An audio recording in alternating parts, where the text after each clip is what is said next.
1 Samuel chapitre 3. Le jeune Samuel était au service de l'Éternel devant Élie. La parole de l'Éternel était rare en ce temps-là. Les visions n'étaient pas fréquentes. En ce même temps, Élie, qui commençait à avoir les yeux troubles et ne pouvait plus voir, était couché à sa place. La lampe de Dieu n'était pas encore éteinte et Samuel était couché dans le temple de l'Éternel où était l'arche de Dieu. Alors l'Éternel appela Samuel.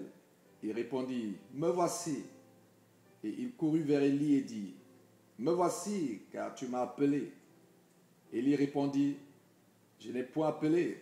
Retourne te coucher. » Et il alla se coucher.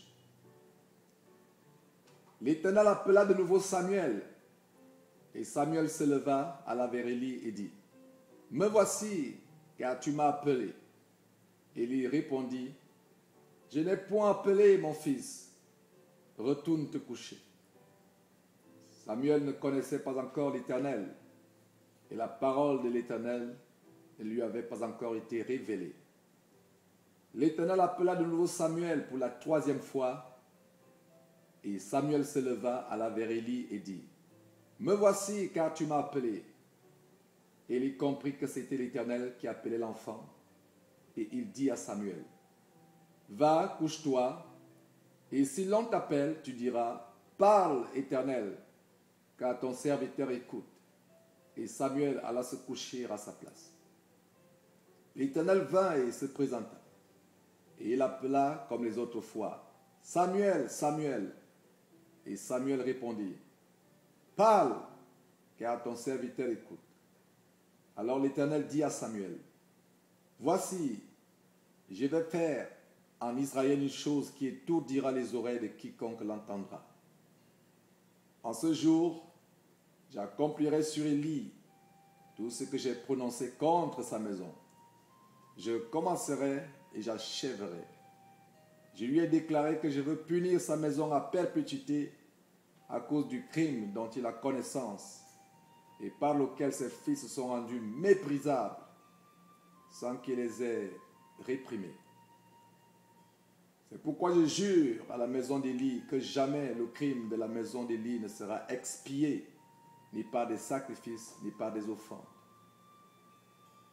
Samuel resta couché jusqu'au matin, puis il ouvrit les portes de la maison de l'Éternel. Samuel craignait de raconter sa vision à Élie. Mais Élie appela Samuel et dit, « Samuel, mon fils. » Il répondit, « Me voici. » Et Élie dit, « Quelle est la parole que t'a adressée l'Éternel? Ne me cache rien. Que Dieu te traite dans toute sa rigueur si tu me caches quelque chose de tout ce qu'il t'a dit. » Samuel lui raconta tout sans lui rien cacher. Et Élie dit, « C'est l'Éternel, qu'il fasse ce qui lui semblera bon. » Samuel grandissait. L'Éternel était avec lui et il ne laissa tomber à terre aucune de ses paroles. Tout Israël, depuis Dan jusqu'à Beersheba, reconnut que Samuel était établi prophète de l'Éternel.